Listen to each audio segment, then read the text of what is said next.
Bonjour, bienvenue sur le site scoleus.fr.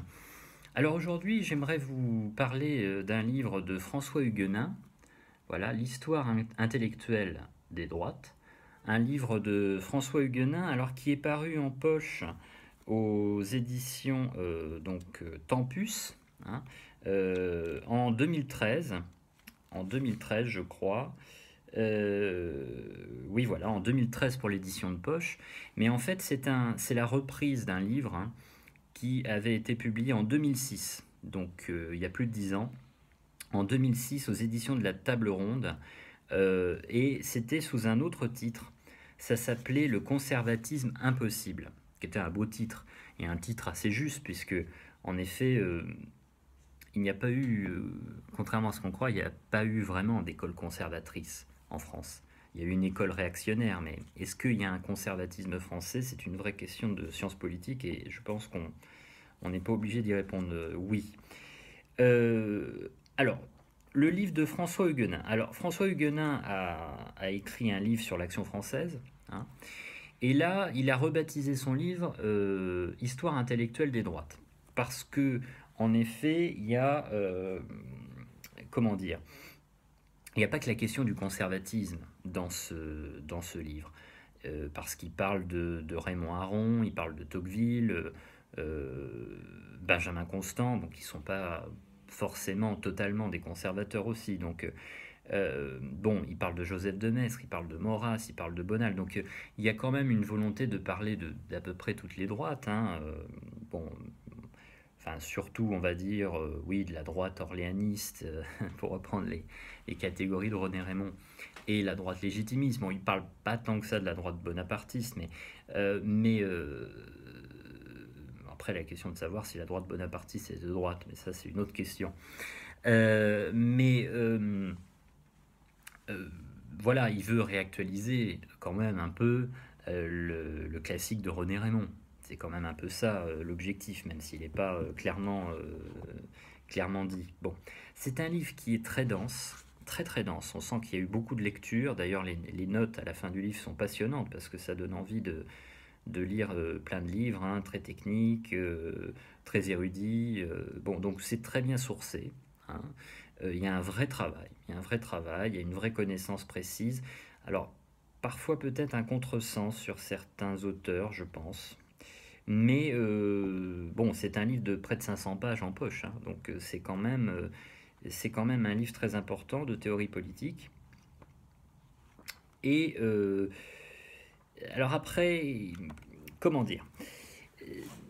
Je pense que l'auteur veut, euh, veut faire une synthèse quelque part entre la droite orléaniste et la droite légitimiste. Euh, alors pourquoi pas, mais cette synthèse, je pense qu'il ne la fait pas de la bonne manière.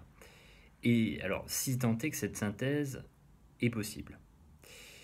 Parce qu'en gros, il nous dresse voilà, les limites de chaque droite. La droite orléaniste, ses limites, bon, on la connaît. Il y a le problème, le bien commun dans la droite orléaniste, c'est le libéralisme. C'est le libéralisme politique, hein, économique, mais politique. Le problème, c'est que l'impensé, évidemment, du libéralisme politique, c'est le bien commun. C'est le contenu. Le libéralisme, c'est un contenant, c'est pas un contenu, c'est une forme, c'est une organisation. Mais qu'est-ce qu'il y a dans l'organisation? C'est ça le problème des libéraux, intrinsèquement. Il y a un problème intrinsèque du libéralisme, hein. Ça, c'est les libéraux pourront nous expliquer tout ce qu'ils veulent, mais il y a toujours le libéral bute toujours conceptuellement sur cette question, parce que c'est un impensé, tout simplement. Voilà. Le libéralisme peut être une machine philosophique très séduisante, hein, mais elle est quand même globalement vide, hein. Elle est quand même globalement vide. C'est aussi le problème de beaucoup de libéraux, hein, voilà. Donc, Huguenin voit très bien les limites du libéralisme. Mais en même temps, il nous dit oui, mais les réactionnaires, ils n'ont pas compris, voilà, ils auraient dû accepter la démocratie, voilà, ils sont en rétrograde. Bon, donc quelque part, il est aussi libéral. Donc on a envie de dire, il a du mal un peu à choisir son camp, là, entre libéralisme, ouverture à la modernité, en gros démocratie chrétienne, hein, on va dire clairement les choses. En gros, c'est l'encyclique Rerum Novarum, le ralliement, etc. Bon, il a l'air plutôt favorable à ça. Bon, bref, c'est son droit. Mais, et puis, en même temps, il voit bien que ça tient pas, le libéralisme politique. Parce que c'est du vide. C'est du vide. Voilà, tout simplement. Donc ça ne tient pas.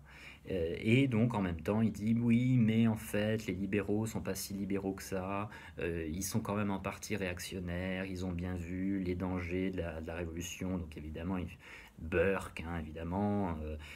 Voilà, bon. Mais donc Burke, il est très bien pour lui parce que finalement, il n'est pas total, il n'est pas si réactionnaire que ça. Il est libéral sans trop l'être. Donc voilà, bon. Bref. Euh, mais cette synthèse, elle n'est pas très convaincante, moi, je trouve.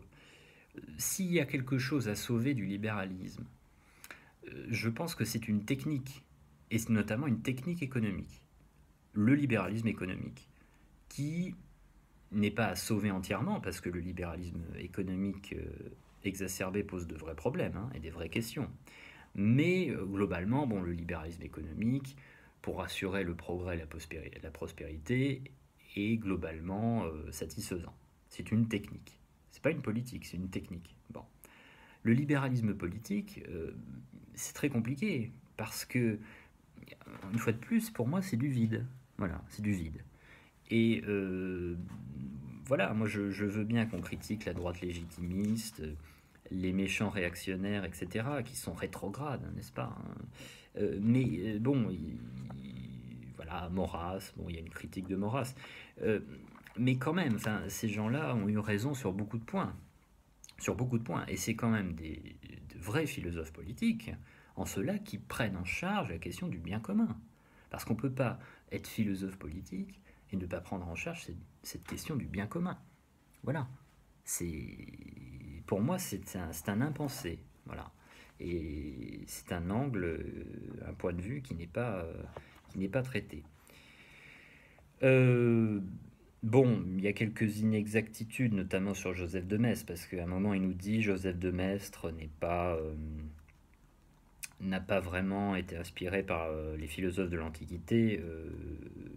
Si, on le sait maintenant, notamment à travers ses carnets de lecture. Moi, j'avais fait mon mémoire là-dessus, donc j'en sais quelque chose, notamment les carnets de lecture de Joseph de Maistre. On voit que Joseph de Maistre, notamment, a très bien lu Platon. C'était l'objet de mon mémoire, Joseph de Maistre, lecteur de Platon. On sait que Joseph de Maistre a très bien lu Platon, qu'il s'en est beaucoup inspiré, etc., etc., même s'il en faisait une lecture assez moderne, mais ce qui est révélateur, ce qui est intéressant, très intéressant, c'est la richesse de la pensée de Joseph de Maistre, qui est un peu caricaturée aussi dans ce livre-là, hein. On caricature Maistre, une fois de plus, enfin bon, bref. Mais non, là c'est inexact, c'est inexact. Maistre avait lu les philosophes de l'Antiquité, notamment Platon, voilà. Il y a quelques inexactitudes en même temps, bon voilà, on ne peut pas tout savoir, là c'est quand même de l'érudition, c'est de l'érudition et même de la, voilà, bon. Donc c'est sûr qu'on ne peut pas tout savoir. Mais globalement c'est très, très intéressant. Bon, on voit que l'auteur préfère plutôt Léon XIII à Pie IX, hein. Bon, il préfère en gros Rerum Novarum au syllabus. Bon, moi je préfère le syllabus, mais bon, bon, c'est très Vatican II, quoi. C'est très démocrate chrétien. Bon, bref, enfin, tout le monde est libre, hein, de penser ce qu'il veut. Bon, après, mais bon, donc c'est un livre intéressant. On va apprendre des choses. On va apprendre des choses. Ça va nous forcer, enfin, ça va nous pousser à lire Maistre, à lire Bonald, à lire Maurras aussi, à lire, enfin, tous les grands penseurs de droite. Ça peut nous pousser à lire Tocqueville aussi. Bon. Mais bon, c'est un livre qui est quand même assez, voilà, assez prudent, quoi. Il n'y a pas une thèse très claire, voilà, et c'est pas une thèse très convaincante. Donc la thèse du livre, la thèse purement personnelle du livre, elle n'est pas convaincante du tout. Mais le livre est quand même intéressant à lire pour l'aspect, je dirais, purement documentaire, c'est-à-dire d'information de sciences politiques et d'histoire des idées politiques de droite. Là, le travail est sérieux, il y a du travail. ça c'est sûr. Et donc on peut le lire comme ça, voilà. On peut le lire de cette manière, voilà. Mais c'est un livre très intéressant. Voilà, donc c'est Histoire intellectuelle des droites, écrit par François Huguenin. Voilà, j'espère que cette vidéo vous a plu. Si elle vous a plu, n'hésitez pas à la partager sur les réseaux sociaux. Hein, et n'hésitez pas à liker cette vidéo. Voilà, si vous voulez découvrir le site Skoleus, alors le site Skoleus, le site internet c'est skoleus.wordpress.com. Nous avons aussi un compte Twitter, Skoleus. Voilà, et je vous dis à très bientôt.